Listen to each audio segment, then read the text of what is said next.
음, 우리가 출애굽기 말씀을 앞에 출애굽을 하고 난 이후서부터 우리가 말씀을 보았습니다.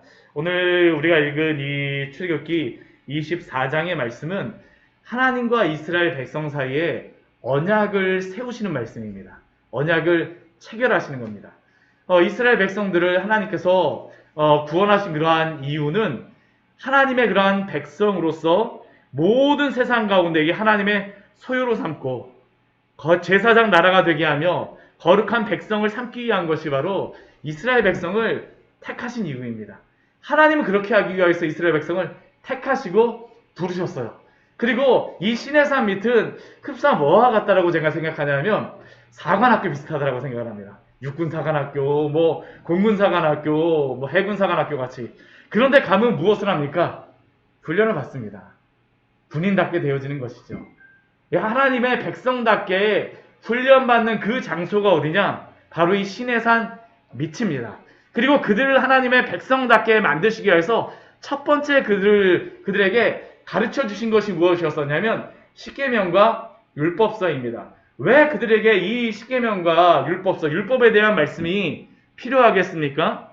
우리가 한 가지 그 분명한 사실은 하나님의 백성이 지식이 있다라고 하여서 모두 다 거룩한 백성이 되는 것은 아닙니다. 지식으로 거룩한 백성이 되어질 수가 없어요. 지식만으로 거룩한 백성이 될 수는 없습니다. 그러나 지식이 없는 그러한 백성은 하나님의 참다운 백성이 또한 될 수가 없습니다. 이게 하나님이 이스라엘 백성들을 그 시내산 밑에서 율법의 그 십계명의 말씀과 함께 율법의 말씀을 가르치신 그러한 이유입니다. 우리가 그래서 지난주 한 주 동안 십계명의 그러한 말씀과 함께 이 십계명의 말씀 안에 들어가는 여러 그 계명들의 의미가 무엇인지를 그 숨겨진 의미에 대하여서 지난주에 저희가 살펴보았었습니다. 그리고 이러한 말씀들을 다 알려주시고 나서 이제 너희는 그렇게 살라라고 말씀하시고 언약을 세우시는 것이 우리도 그렇게 살겠습니다라고 다짐하는 시간이 바로 오늘 우리가 보았던 이 말씀의 내용입니다. 오늘 1절 말씀을 보게 되면 하나님께서 그 모세에게 말씀하시죠. 모세와 함께 시내산으로 올라갈 그 이스라엘 백성의 대표자들을 부르십니다. 그 대표자들이 누구입니까? 먼저 모세입니다. 그리고 모세와 함께 모세의 형이었던 아론, 그리고 아론의 두 아들인 나답과 아비후, 그리고 이스라엘의 장로 70명이 함께 하나님 앞에 올라가는 사람들입니다. 이 사람이 이스라엘 백성들을 대표하여서 하나님과 언약을 맺습니다. 우리가 여기에 보게 되면 아론과 나답과 아비후가 나오지만 그러나 아직까지 아론과 나답과 아비후는 이스라엘 백성의 제사장은 아닙니다. 언제 제사장이 되어집니까? 우리 레위기 말씀에 보게 되면 이 출애굽기 말씀에서 우리가 이 모세오경의 그러한 내용을 제가 잠깐만 설명을 드리면 출애굽기 말씀에서는 십계명의 말씀을 해주시고요. 그 다음 성막에 대하여서 말씀하십니다. 그리고 레위기 말씀에서 그 다음에 나오는 게 무엇이냐면 어떻게 이 성막 안에서 하나님을 예배할지에 대하여서 제사법에 대해서 말씀하세요. 그리고 제사법에 대해서 말씀하신 그 다음에 말씀하신 것이 무엇일까요? 누가 이 제사를 할 것인가 라는 것에 대해서 아론과 나답과 아비후, 아론의 그러한 아들들과 함께 아론을 제사장으로 세우십니다. 그러나 아직까지 아론과 나답과 아비후는 제사장은 아닙니다. 그러나 하나님께서 이미 마음속에 이들을 세우시기로 하셨어요. 근데 여기 이 사람들 중에 참 안타까운 두 사람이 있죠. 누가 참 안타까운 두 사람입니까? 나답과 아비후죠. 이 나답과 아비후 같은 경우에는 레위기 10장 말씀에 보게 되면 제사장을 세우는 그러한 의식을 하고 나서 이들이 그 다음날 무슨 일을 하냐면 다른 불을 하나님 앞에 드립니다. 그러다가 하나님 앞에 징계를 받습니다. 참 이 말씀을 보면서 이 아론과 나답과 아비후 이렇게 이 사람들을 여기다 기록하는 것을 볼 때에 참 나답과 아비후 같은 경우는 참 안타까운 그러한 모습들을 우리가 볼 수 있죠. 그러나 이 나답과 아비후 같은 경우는 어떠한 사람들입니까? 이스라엘 백성의 대표자들이에요. 대표자들입니다. 이들이 다른 불을 드렸다라는 것은 이들만 다른 불을 드리는 것이 아니라 이들이 잘못함으로 말미암아 누구도 영향을 받을 수 있습니까? 이스라엘 백성들도 하나님 앞에 잘못된 예배를 드릴 수가 있습니다. 그렇기 때문에 하나님께서 이들을 징계하셨습니다. 이러한 것들을 볼 때에 이 교회에서 앞에 선 특히나 저를 위해서 기도해 주십시오. 왜냐하면 교회를 무너뜨리는 아주 쉬운 방법이 있습니다. 누구를 무너뜨리면 될까요? 목회자 한 명 딱 무너뜨리면 교회는 금방 무너집니다. 광야의 샘께 어떤 목사님 뭐 무슨 문제 있다 하더라, 아니면 뭐 어떠한 걸 일어났다 하더라, 한마디만 만약 소문이 난다고 해보십시오. 인터넷에 이만큼 사진 하나 하고 딱 이름 하나 나오게 되면 사실은 금방 넘어지게 되죠. 사단이 사실 그러한 일들을 행합니다.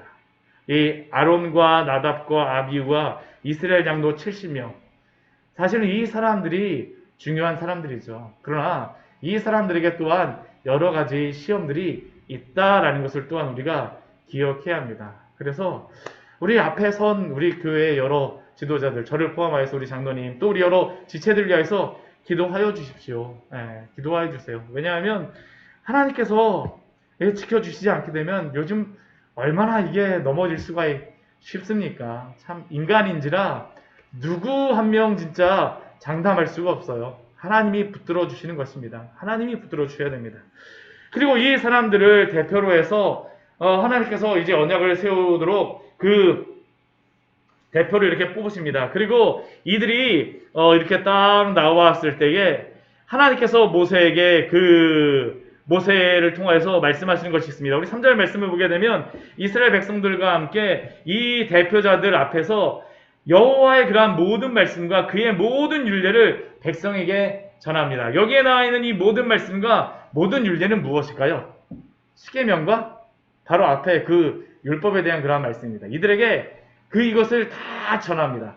그렇게 모세가 다 전하자 그 다음에 그들이 하는 그러한 대답이 무엇일까요? 여호와께서 말씀하신 이 모든 것을 우리가 준행하겠다라고 다짐을 합니다. 온 이스라엘 백성들이 함께 와서 한 목소리로 다짐을 하죠. 이들이 이렇게 다짐하면서 어떠한 생각을 했을까요? 그래, 우리 이제 십계명 받고 또 하나님의 백성으로서 우리를 이렇게 삼아 주셨으니까 우리는 다른 것, 세상의 다른 것에 신경 쓰지 말고 여호와께서 말씀하신 모든 것과 이러한 것들에게만 우리가 충성하자 하면서 한 목소리를 이렇게 다짐하며 외친 것입니다. 얼마나 큰 소리로 외쳤을까요? 큰 소리로 외쳤을까요?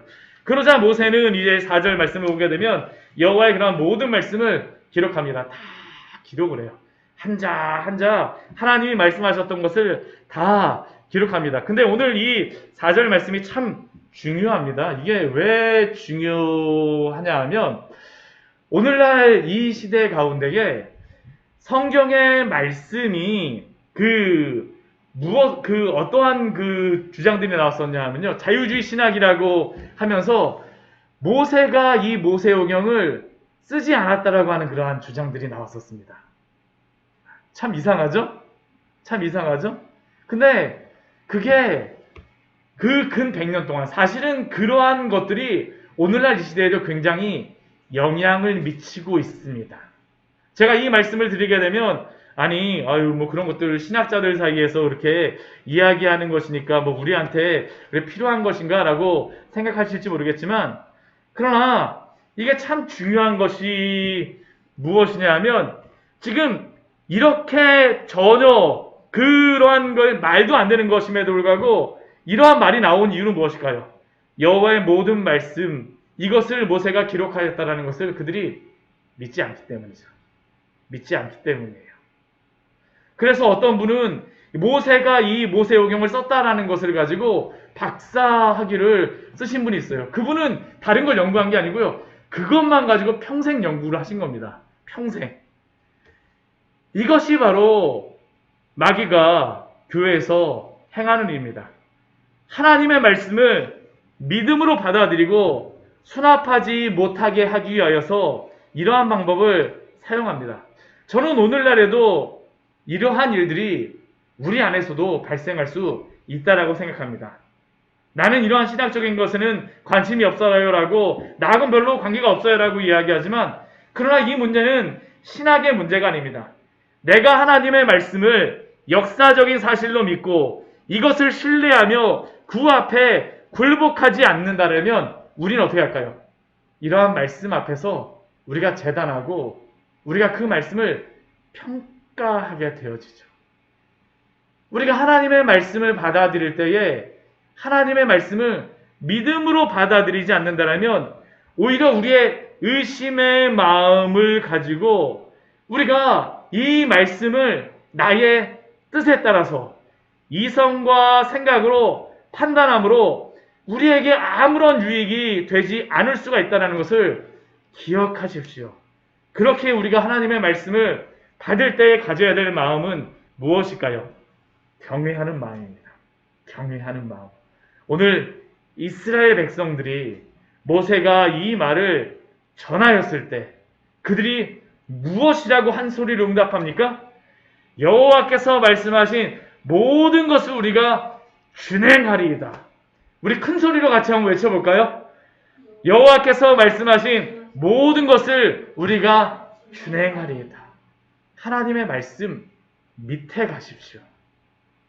하나님의 말씀 위에 있지 마세요. 이게 너무나도 중요합니다. 하나님의 말씀이 나를 움직이게 해야지 그 말씀을 가지고 내가 판단한다. 그러면 은혜가 되어줄 수가 없어요. 은혜가 될 수 없습니다. 그리고 이러한 일들을 모세가 이제 여호와의 말씀을 다 기록하고 난 이후에 그 다음 하는 것이 무엇입니까? 이제 제단을 쌓습니다. 언약식을 이제 본격적으로 하는 겁니다. 제단을 쌓아요. 그리고 12지파대로 12기둥을 다 세웁니다. 그리고 이스라엘 청년들을 다 보내서 무엇을 하냐면 그 여호와 하나님 앞에 번제와 화목제를 드리게 합니다. 그리고 이 언약을 세운다라고 할 때에 이 제물을 드릴 때에 그 다음 하는 것이 무엇입니까? 피를 가져오죠. 피를 가져옵니다. 이 피를 가져와서 반은 제단에 뿌리고 또 반은 어떻게 할까요?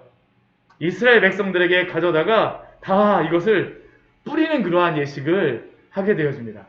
그러니까 우리가 이 언약을 세운다라고 하게 되면 우리는 굉장히 정결하고 거룩하고 깨끗할 것 같지만 이 장면을 한번 생각해 보십시오. 어떠한 장면일까요? 굉장히 이게 피비린내가 진동하는 장면이 바로 이 언약을 세우는 그러한 장면입니다. 왜 언약을 이렇게 세워야 될까요? 우리가 아브라함에서 우리가 한번 보았었죠. 언약을 세운다는 것은 재물을 바치는 것입니다. 쪼개요. 그리고 그 쪼갠 가운데 아브라함을 보게 되면 지나가게 되어집니다. 지나가게 되어져요. 그리고 만약 그 언약을 지키지 않으면 어떻게 된다는 그런 의미입니까? 이 재물과 같이 된다라는 것이 바로 이것의 의미이죠. 이들이 지금 이곳에서 하나님 앞에 번제와 화목제를 드리며 이 피를 그 제단에 뿌리고 또한 그들에게 뿌렸다라는 그러한 의미는 어떠한 의미일까요? 우리가 만약 이 명령을 지키지 않는다면 우리가 이것과 같은 그러한 징계를 받아도 전혀 문제가 없습니다라는 그러한 고백이 바로 지금 이 언약을 세우는 그러한 예식입니다.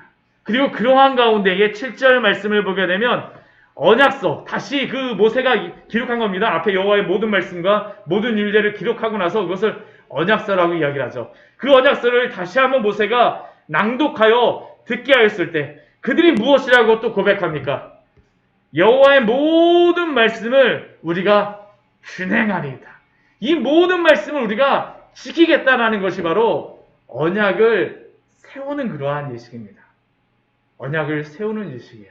만약 우리가 이 언약의 말씀대로 행하지 아니하겠다면 어떤 일이 벌어진다는 겁니까? 우리가 이렇게 징계를 받아도 마땅합니다라는 게 바로 이들이 고백하는 그러한 고백입니다. 그러나서 그 다음에 그들이 하는 것이 무엇일까요? 우리 9절 말씀에 보게 되면 다시 모세와 아론과 나답과 아비후와 이스라엘 장로 70인이 하나님 앞으로 올라갑니다. 이제 그 언약의 그러한 예식들을 세우고 나서 하나님 앞으로 올라가서 그 하나님의 모습을 보며 그들은 그곳에서 하나님을 뵙고 우리 11절 말씀을 보면 함께 음식을 먹었다라고 말씀하고 있습니다. 그러니까 이게 언약을 세우는 예식을 우리가 보게 되면 하나님의 그러한 언약을 세우겠다라고 다짐을 하고 제물을 바치고 그 다음에 그 피를 뿌리고 그 피 가운데에서 우리가 그 언약을 다시 한번 세우겠습니다 하고 음식을 먹는 것이 바로 이 언약을 세우는 그러한 모습입니다. 그리고 이 일을 다 하고 난 다음에 어떤 일이 벌어집니까? 모세는 이제 신의 산으로 올라갑니다. 하나님의 그러한 산으로 올라가고 그리고 이 신의 산에서 18절 말씀을 보게 되면 그 40일 40야를 그 산에 있었다라고 말씀을 하고 있습니다. 하고 있어요. 이게 바로 오늘 언약을 세우는 그러한 말씀입니다. 그런데 우리가 이 언약을 맺는 말씀을 볼 때에 한 가지 우리가 생각을 해야 되겠습니다. 항상 언약에 대해, 오늘은 언약에 대해서 좀 같이 나누겠습니다. 근데 이 언약에 대해서 항상 생각할 때에 먼저 이 언약이라는 것은 큰 은혜라는 것을 우리가 기억을 해야 됩니다. 은혜라는 것은 무엇일까요? 선물입니다. 받을 수 없는 것을 받는 것이 바로 그 은혜죠. 근데 이 언약을 세우는 것이 왜 은혜겠습니까? 하나님은 어떠한 분이십니까? 천지를 창조하시고 이 세상 모든 만물을 주관하시는 창조주 하나님이십니다. 그런데 그 하나님께서 무엇이 부족하셔서 사람과 함께 언약을 맺으실까요? 우리가 이거를 놓치지 말아야 됩니다. 하나님이 언약을 맺어주시는 것 자체가 은혜임을 기억하십시오. 하나님이 언약을 이스라엘 백성들과 함께 맺어주신 것이 바로 은혜입니다. 이스라엘 백성은 아무런 자격 없는 자들입니다. 하나님의 은혜의 보좌 앞으로 나아갈 수가 없어요. 아론과 나답과 아비후와 이스라엘 장로 70인이 이스라엘 백성의 그러한 대표라고 해서 하나님 앞에 나아갈 수 있을까요? 아닙니다. 자격이 없어요. 그럼에도 불구하고 그들이 어떻게 그곳으로 갈 수가 있었습니까? 하나님의 언약 외에는 그곳으로 갈 수가 없었습니다. 우리가 하나님 앞에 나아가는 것도 우리가 언약 백성이라는 것도 항상 은혜 안에 받은 것을 기억하시기 바랍니다. 그래야지 우리가 이 언약이라는 것이 너무나도 은혜가 되죠. 받을 자격이 없는 자에게 주신 것이 바로 이 언약입니다. 하나님이 맺으셨죠. 그런데 오늘 이 신의 산의 언약과 함께 우리가 이전에 보았던 또 한 가지 언약이 있습니다. 아까도 말씀드렸지만 어떠한 언약입니까? 아브라함의 언약입니다. 하나님이 아브라함과 언약을 맺으셨어요. 우리 창세기 15장에 보면 하나님이 아브라함에게 나타나셔서 여러 가지 약속들을 주시면서 그 언약을 맺으시는데 아브라함으로 하여금 여러 양과 소와 그러한 짐승들을 다 쪼개서 이렇게 벌려놓게 하죠. 근데 이 창세기 15장의 언약에서는 한 가지 특징이 있었습니다. 그게 무엇이었습니까? 하나님이 지나가세요. 이스라엘 백성은 지나가지 않으십니다. 우리 말씀 같이 한번 찾아볼게요. 우리 출애굽기 15장 17절 말씀 같이 한번 보도록 하겠습니다. 출애굽기 15장 17절입니다. 출애굽기 15장 17절의 말씀입니다. 같이 읽도록 하겠습니다. 해가 져서 어두울 때에 연기나는 화로가 보이며 타는 횃불이 쪼갠 고기 사이로 지나더라 라고 말씀하십니다. 이 언약이라고 하는 것은 제가 조금만 더 설명을 드리게 되면 이 시대의 가나안 지역, 이 지역에서 언약을 맺는 방법은 보통 누구와 누가 맺냐 하면 위에 있는 왕과 신하가 맺습니다. 왕의 말을 듣지 않으면 너 신하 이렇게 될 거야 하면서 맺었던 것이 바로 언약입니다. 그래서 보통 이 언약을 맺을 때는 짐승을 쪼개놓고 나서 그쪽으로 쭉 지나가지만 누구만 지나갈까요? 왕하고 신하 중에 신하만 지나갑니다. 신하만 지나가요. 만약 이 언약을 지키지 않으면 신하 너는 무엇처럼 된다라는 겁니까? 이 짐승처럼 쪼개질 것이다라는 것이 그 시대의 언약을 맺는 방식이었습니다. 그런데 창세기 15장에서는 어떻습니까? 하나님이 아브라함과 언약을 맺으십니다. 누가 왕의 역할일까요? 하나님입니다. 아브라함은 하나님의 백성으로서의 그러한 역할입니다. 근데 타른의 뿔이 지나갔다라는 것은 누가 지나가는 것입니까? 하나님이 지나갔어요. 만약 아브라함이 이 언약을 지키지 못한다 할지라도 누가 그 언약을 지키시겠다라는 겁니까? 하나님이 지키시겠다는 겁니다. 만약 아브라함이 지키지 못하면 누가 쪼개시겠다는 겁니까? 하나님이 쪼개시겠다는 게 바로 이 아브라함 언약의 핵심입니다. 근데 그러한 아브라함의 언약과 오늘 말씀을 보게 되면 무엇인가 좀 약간 다른 것 같네 라는 그러한 생각이 듭니다. 왜요? 오늘 말씀을 보게 되면 이스라엘 백성들이 이 번제물을 드리고 할 때에 제단에다가 피를 뿌리고 나서 누구에게 피를 뿌립니까? 이스라엘 백성들에게 피를 뿌리죠. 그리고 이것만 보게 되면 그들이 우리가 이 언약의 말씀을 지키리이다라고 2번씩이나 외칩니다. 만약 그들이 이것을 지키지 않으면 어떻게 된다라는 것처럼 보입니까? 이스라엘 백성들이 이 제물과 같이 하나님께 심판을 받는 것이 당연하다라고 생각되어지죠. 그러나 우리가 이 말씀을 좀 자세히 보게 되면 그렇지 않다라는 것을 우리가 알게 되어집니다. 오늘 말씀을 보게 되면 출애굽기 24장의 말씀은 우리가 성경에서 떠오르는 한 가지의 그러한 신약의 사건을 우리에게 떠오르게 합니다. 어떠한 사건일까요? 성만찬입니다. 성만찬이에요. 오늘 아까 우리가 이 언약을 맺을 때 그러한 모습이 나오는데 우리 마태복음 26장 26절과 28절 말씀에 보게 되면 예수님이 성만찬을 하실 때 이스라엘 백성들에게 말씀하시는 제자들에게 말씀하시는 그러한 말씀이 있습니다. 우리 마태복음 26장 26절 28절 말씀 같이 한번 읽어보도록 하겠습니다. 26절 28절의 말씀입니다. 같이 한번 읽어보도록 할게요. 그들이 먹을 때에 예수께서 떡을 가지사 축복하시고 떼어 제자들에게 주시며 이르시되 받아서 먹으라 이것은 내 몸이니라 하시고 또 잔을 가지사 감사하기도 하시고 그들에게 주시며 이르시되 너희가 다 이것을 마시라 이것은 죄사함을 얻게 하려고 많은 사람을 위하여 흘리는 바 나의 피 곧 언약의 피니라 라고 말씀하십니다. 우리 오늘 출애굽기 오늘 24장 말씀을 한번 보십시오. 이스라엘 백성들이 이 언약을 세울 때에 하나님께서 8절 말씀해 보게 되면 무슨 피라고 말씀하십니까? 너희와 세우신 언약의 피라고 말씀하십니다. 언약의 피라고 말씀하세요. 오늘 출애굽기 24장 8절 말씀을 보면 이스라엘 백성들이 피를 뒤집었음으로 말미암아 그들이 이 언약을 어기면 그 모든 죄의 연고를 그들이 담당할 것으로 보이지만 하나님은 그들에게 뿌려진 피가 언약의 피라고 분명히 말씀하시므로 그들이 죄를 범하게 되면 그들이 풀리를 흘리는 것이 아니라 바로 이 언약의 피의 제물 앞으로 오실 예수 그리스도가 언약의 피로서 그 피를 흘리실 것을 말씀하신 것입니다. 바로 예수님의 피가 바로 언약의 피입니다. 이들이 어떻게 오늘 말씀을 보면 하나님의 면전에서 죽임을 당하지 않고 식사를 할 수 있을까요? 사실은 죄 있는 사람은 아무도 하나님 앞에 나아갈 수가 없습니다.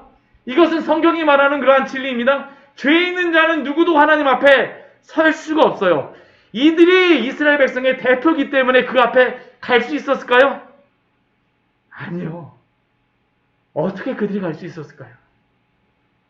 언약의 피, 뿌려진 언약의 피를 의지함으로 말미암아 하나님이 바로 하나님께서 세우신 그 그리스도의 언약의 피를 보시고 그들의 죄를 넘어가 주신 줄 믿으시기 바랍니다. 예수님이 제자들이 마지막 밤 예수님과 성찬을 나누며 마지막 식사를 하였듯이 하나님은 구원자로 세우신 그리스도의 언약의 피를 보고 그들의 죄를 보시는 것이 아니라 그리스도의 피를 보시고 그들의 죄를 넘어가 주시고 그들과 함께 식사하신 것입니다. 이것은 출애굽 전날 6월절 어린 양의 피를 바른 집에 그 넘어가시는 장면이죠. 그 집에 속한 이스라엘 백성들은 어떻게 됩니까? 그 안에서 식사를 합니다. 식사를 해요. 그리스도를 먹고 마시는 일들을 하는 것이죠. 그리고 이것은 우리에게도 동일합니다. 우리도 모두 그리스도가 우리의 제물이 되어주시고 우리가 그의 언약의 피로 말미암아 하나님 앞에 서게 된 자들인 줄 믿습니다. 우리가 신앙생활을 열심히 해서 주님 앞에 나아갈 수 있게 된 것이 아닙니다. 오직 죄인은 예수 그리스도의 피로 말미암아 그 죄의 용서를 받았습니다. 바로 이것 때문입니다. 그렇다고 하면 우리는 우리 자신에게 한 가지 질문을 해보기를 원합니다. 사랑하는 성도 여러분, 예수 그리스도를 믿음으로 그의 피를 힘입어 그 은혜의 보좌 앞에 나아가게 된 이 은혜의 복음에 감격하여 살아가고 계십니까? 예수님께서 뿌리신 그 보혈의 은혜에 대하여 날마다 감격함으로 나 같은 죄인 살리신 주 은혜의 놀라와 날마다 감격하며 찬양을 부르며 살아가고 계십니까? 오늘 이스라엘 백성들은 이 언약을 우리가 준행하리이다 하면서 어떠한 마음으로 그들이 다짐을 했을까요? 우리가 주님의 백성으로 살아가겠습니다. 다짐하겠습니다. 당신의 그 언약의 피를 힘입어 나아가게 된 우리를 구원하신 하나님의 그 은혜를 의지하여서 우리가 살아가겠습니다라고 그들이 외친 것이 아닙니까? 그런데 왜 성도들은, 우리는 신앙생활이 이 은혜 가운데 살아가지 못하고 여러 가지 매너리즘에 빠지고 여러 가지 형식적인 그러한 신앙생활 가운데에 우리가 신앙생활을 하고 있습니까? 우리는 이러한 일들을 생각할 때마다 외적인 것에서 많은 이유를 찾게 되죠. 교회 은혜가 없어서 그렇다고 하기도 하고 예배가 감격적이지 못해서 그렇다고 이야기하기도 하고 어떤 분들은 오늘 목사님 설교가 너무 은혜롭지 않았어요 라고 말씀하시는 그런 분들도 있을 수도 있고 또 찬양이 은혜롭지 않아서 여러 가지 나에게 여러 가지 문제가 있어서 여러 가지 다른 이유들 때문에 우리가 이러한 은혜가 없다라고 생각하고 있지는 않습니까? 그러나 정말 한번 고민해 보십시오. 그러한 외적인 문제 때문에 이 구원의 은혜에 감격하지 못하고 살아가고 있습니까? 아닙니다. 결코 아닙니다. 본질적인 이유는 바로 이 구원의 크신 은혜를 우리가 잊어버렸기 때문입니다. 감사하지 못하고 감격하지 못하는 우리의 마음 때문 아닙니까? 우리의 마음을 한번 점검해 보십시오. 혹시 어느 순간 우리의 마음이 길가밭과 같이 딱딱해져 있지 않습니까? 복음의 말씀에 그러한 문제가 아니라 우리의 마음이 딱딱해져 있기 때문에 그 마음 깊숙이 심겨지지 못하는 그러한 문제가 있지 않습니까? 만약 그렇다면 아무리 말씀이 우리에게 뿌려진다 할지라도 그 말씀은 어떻게 될까요? 새들의 먹이가 될 수밖에 없죠. 만약 이러한 딱딱한 마음이 있다면 주여 우리의 마음을 기용하여 주시옵소서라고 하나님 앞에 울부짖으며 기도하며 나아가야 될 줄 믿습니다. 우리에게 구원하신 그 크신 은혜가 얼마나 큽니까? 만약 우리의 마음이 돌짝밭과 같이 가시떨기와 같은 그러한 마음을 가지고 있습니까? 돌짝밭의 마음은 무엇이 문제입니까? 은혜가 있습니다. 기쁨도 있어요. 이 돌짝밭의 마음을 한번 그 마태복음 13장 말씀 한번 읽어보십시오. 은혜도 있고 그 기쁨도 있습니다. 근데 문제는 무엇입니까? 환난이나 박해, 어려움이 조금만 일어나게 되면 곧 헷가닥하고 넘어지는 겁니다. 넘어져요. 우리에게 이러한 문제가 있느냐라는 것이 문제가 아니라 그 환난과 박해 가운데에서도 주님을 붙들고 믿음 안에서 살아가느냐라는 것이 우리에게 중요한 것임을 기억하십시오. 또한 가시떨기밭과 같이 세상의 염려와 재물의 유혹이 오게 되면 쉽게 영향받는 그러한 마음이 혹시 우리에게 있지 않나요? 잎이 무성하고 막 커가는 것 같지만 세상의 염려와 재물로 영향을 받게 되면 어떡할까요? 열매를 맺지 못합니다. 그것은 그리스도가 진정한 보물인 것을 아는 자들은 흔들리지 않지만 이 세상의 재물과 유혹에 우리가 미혹을 받게 되면 그것이 보물이라고 생각하게 되면 우리가 언제든지 넘어질 수 있음을 기억해야 합니다. 사랑하는 성도 여러분, 우리의 마음이 어떻습니까? 오늘 하나님께서는 이스라엘 백성들과 언약을 맺으십니다. 하나님이 그리스도를 통하여서 언약을 성취하심으로 말미암아 우리는 그 은혜 가운데에 구원을 얻게 된 줄 믿습니다. 그 크신 구원의 은혜를 잊어버리지 마십시오. 낭비하지 마십시오. 이 구원의 은혜 가운데 살아가시기 바랍니다.